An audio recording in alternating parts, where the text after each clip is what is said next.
Hello everybody and welcome back. We're about to find out why Jake Marshall had to do it today. This will have serious consequences. It can't just be forgiven with a simple cut in salary. Not that salary cuts are ever a valid solution. Like I said, this isn't your case. This one is mine. And I'll do anything it takes to get an answer I'm satisfied with. The witness has an unusual amount of zeal. Let's hear more. You know, he committed a crime, but he's really passionate about it. Let's hear him Let's out. hear more. Right? Sit down. Can't just forget the SL9 incident. You know why? Why? But that case was solved 2 years ago, wasn't it? That's the reason the evidence was stored in the evidence room. Joe Dark was convicted for his crimes. One thing I can say for sure is he deserved his sentence. I remember the Joe Dark case. It involved serial murderers, didn't it? I don't intend to complain about how it turned out, but there's something that still bothers me. Something went down at that trial. Something no one will talk about. What happened? I don't know. That's what I'm trying to find out. Why is he so concerned with that incident? Maybe I should present him with what I think is his real reasonings. I had a feeling we would end up here sooner or later. I should probably save. Yeah. Yeah. Everyone involved here is related in some way to that case. I better take another look at the files. God damn.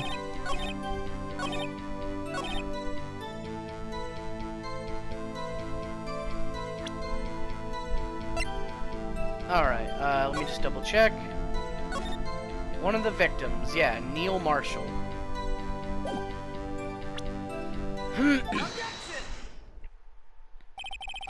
Officer Marshall, I think I understand. I think I know why you care so much about the SL9 incident. Sounds like you've been sipping too much cactus juice, partner. Friendly mushroom. I have the SL9 incident file here. The name Marshall is mentioned in here. In a list of murder victims. Neil Marshall. Are you related to this man? Neil Marshall. Yeah, I'm sure you've heard the name. 2 years ago. He dressed like a cowboy too?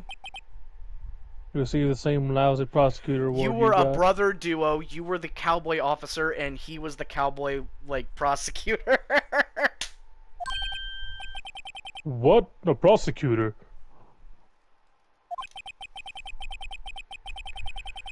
You must be talking about the King of Prosecutors award. Which means his name is on there too. It won't actually let us read the names, will it? No.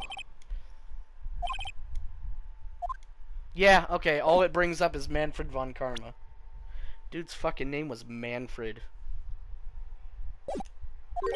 Do you think his friends called him Manny? And I don't he think despised it? I don't think he had friends. Most likely not. He seems like the kind of dude who very much just, like, shuts everyone out, goes home, and then just reads his newspaper and just fucking sneers and complains about no one wanting to visit him. Yeah. You handled the SL9 case before I did. That's right, he was killed. And the case fell into your hands.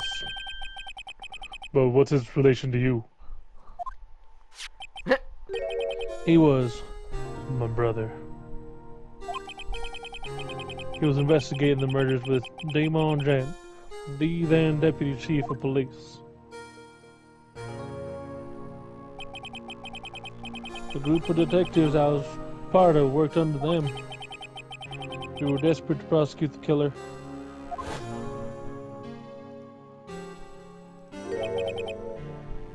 Joe Dark. Jesus. Yeah, Like, dude. he looks like he was like he'd kill someone. Yeah, I mean, he's got the knife, but he's like a... yeah. You got the face like fucking Kira from JoJo. A little bit. My brother fought Dark and was killed. That was the first time Dark left behind any evidence. That was all we needed.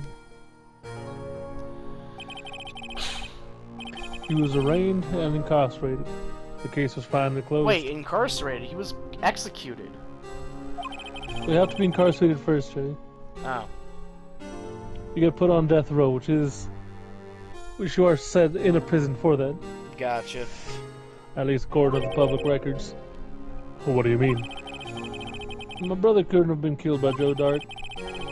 I knew my brother better than anyone. Damon helped him out, because Damon was working with him for some reason. No one could have beaten him in a fight. And that's it. That's your reason for your insane actions. There's more to my brother's death than what the records say. No matter how much you try to hide it, you can't fool me. Well, at least one thing's for certain.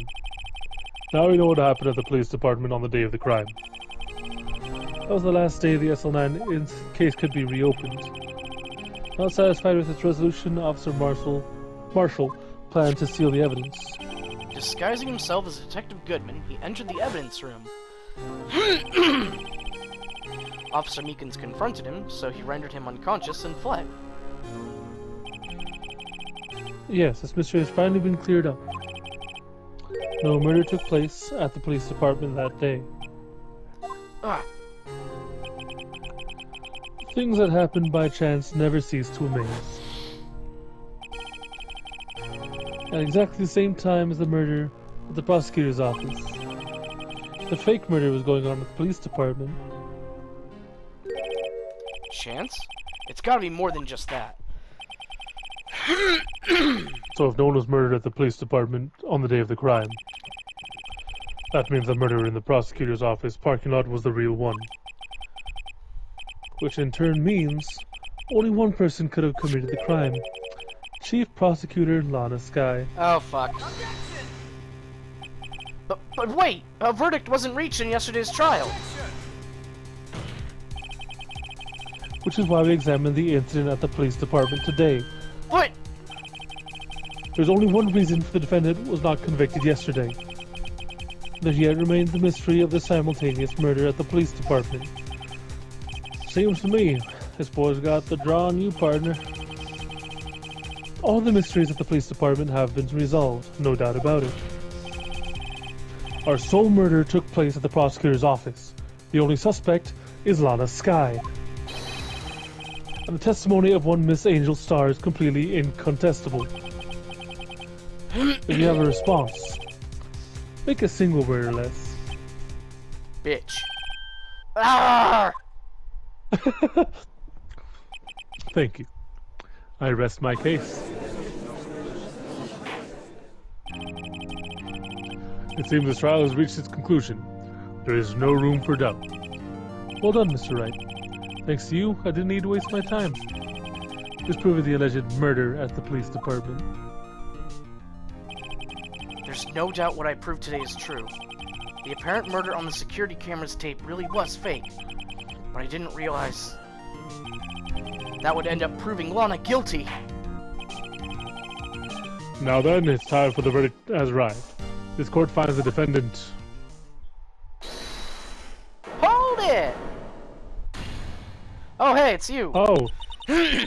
Your Honor, wait. Emma! The defense has an objection. A scientific objection. Right? What do you mean, right? Mr. Wright. Are you this girl's guardian? No! Your Honor? Oh, in a sense? Please, Your Honor. All I'm asking for is a minute of your time. Please hear me out. Mr. Edgeworth, please. I don't want to leave any loose ends. You want a minute? I'll give you 3. Woohoo! Edgeworth's a cool dude when he tries. I was kind of in shock. We finding out the SL9 incident referred to the Joe Dark killings. Now that she mentions it, the names of both Sky sisters were in that file. That's when I figured it out. We knew what Officer Marshall was trying to do that day. So I knew his fingerprint had nothing to do with the crime. That's only one thing. The other handprint. You mean the traces of blood found on Detective Gumshoe's locker? But no fingerprints were found on it, right? No, but I figured if I examined it scientifically, I'd be sure to find a clue. So I went over there and looked at it again.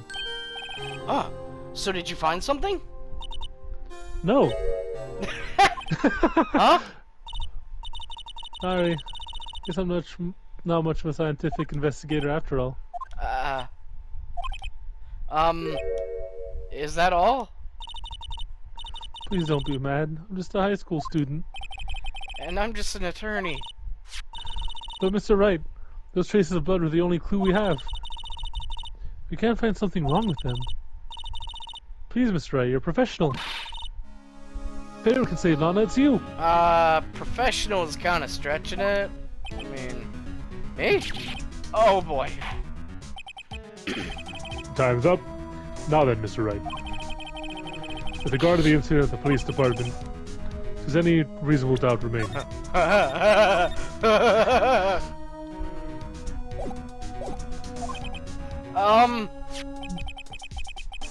It appears the defense is troubled by the other blood mark.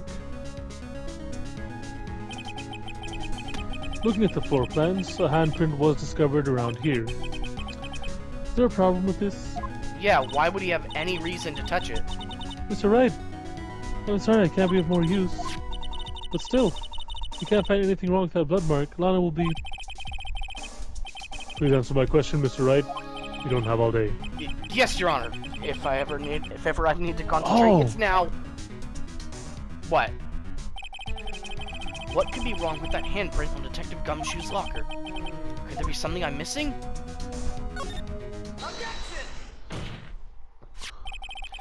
This handprint left at the crime scene clearly shows a contradiction. The only thing that seems clear is your grasping, Mr. Wright. You've been staring pretty intently at those floor plans. Tell me, is there a problem with them? Yes, this is strange. Take a good look at these floor plans. Something is missing. Missing? You mean something hasn't been drawn on there? Mm-hmm. Yes. Something that, when drawn, will completely change the meaning of the blood mark. Well, I just pray the defense isn't simply trying to buy time. Very well, Mr. Wright. With all this evidence here, there's got to be something I can use. Wait a minute. Wasn't the standee covering that one? Oh, yeah! You're right.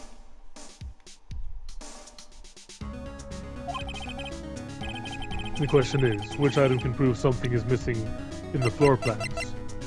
The blue badger. What about that piece of plywood? Wait. The Blue Badger, mascot of the police force, defender of truth, guardian of proof. Explain yourself, Mr. Wright. Please look at the floor plans of the crime scene. The Blue Badger is not here. Oh? So watch what happens when we put him in. This is where he was dancing at the time of the crime. Do do do do do do do do do do do. Well? Well, what? I was like, gasp! That's right. So long as the Blue Badger is dancing here, it would be impossible to place a handprint at this spot on the locker. What?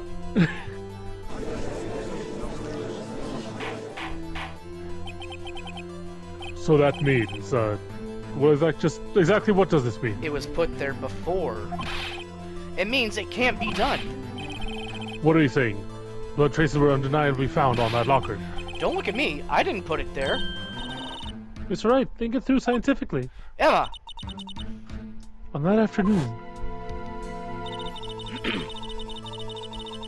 Officer Meekins was the one who brought the Blue Badger to the evidence room, right? After you put it down, would be impossible to leave a handprint on that locker. Ah, so that must mean this blood mark was left there before the Blue Badger was brought in?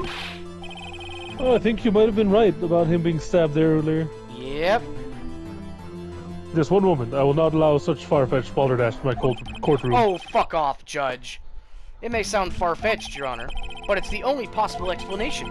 On February 21st, on Celestiary 24th, the brand new plan was issued forth in the police department's evidence room. The blood was spilled not once, but twice. But how? One time was captured on this tape, taken by a security camera. Officer Meekins cut his hand, from which a trivial amount of blood fell. The problem is the other time, where he got stabbed.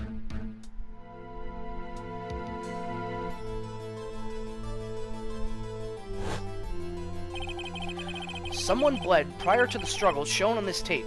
It had to have been Detective Goodman when he was really murdered. That's ridiculous. I refuse to accept your absurd claim. The murder portrayed in the security tape has been proven to be a fake. However, that does not explain the blood mark found on the locker. So then, assuming this murder you purport really happened, when did it take place? I demand you show evidence to prove when it occurred.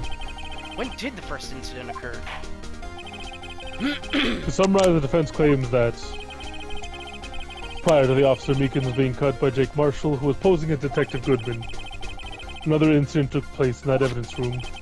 That's right. The blood mark on the locker proves this. Very well, then tell us. When did this first incident occur? As Mr. Edwards said, proof must be presented. Proof that shows when the murder took place. There's only one piece of evidence that can show that. The time cards. Yep. With number 77777777. Now then, will the defense please present its evidence? What shows when the first crime took place? Wrong way. It's right there. I guess I thought it would have been the same. It's in the middle. If the crime took place inside the evidence room, then the killer would have had to enter it. And in order to do so, an ID card would have been required. An ID card. Oh! The ID card record. Exactly. Officer Meekins brought the Blue Badger panel into the evidence room at, let's see here, 4:50 p.m. If the crime took place before that time, then it would be 4:40 p.m. Ah! 4:40 p.m. But it's gonna Ah! Oh, Ah! fuck. Miles Edgeworth! Just what have you done? Oh, no! I never would have figured you had the nerve, boy. Drop the act, witness. It doesn't take a lot of thought to figure out it couldn't have been me. Nope, I ain't getting it. I'm afraid I don't understand either. It's clear from the luminol test that blood was there. However, when the second crime took place, both Officer Meekins and Officer Marshall failed to notice the blood. That means the blood from the first crime was wiped away by the real murderer. I would have had just 10 minutes to murder the victim, carry his body away, and clean up the blood. Unfortunately, that's physically impossible. But what about 40 minutes when you showed 20. up? Or, yeah, 20 minutes, my bad. That would mean the crime must have taken place before Mr. Edgeworth entered the evidence room. Let's look at the chart again. There's only one other card number remaining, 77777. Talk about a lucky number. Wait, that doesn't make sense. How could Detective Goodman have entered the evidence room? Since there's no record of his card being used beforehand, he must have entered along with the real murder. I was right, and it's Damon Jant. But that's the only possible explanation. He went in with 777777. Mr. Edgeworth, please look into this ASAP. Find out whose ID number is 777777777. That's 17 too many, Your Honor. Unfortunately, I'm unable to look up the owner of that ID card. At least, at present. What? Explain yourself, son. The ID number 77777 belongs to someone with a rank of captain or higher. Like the chief of police. Anyway, thank you for watching, and we'll see you later. Adios.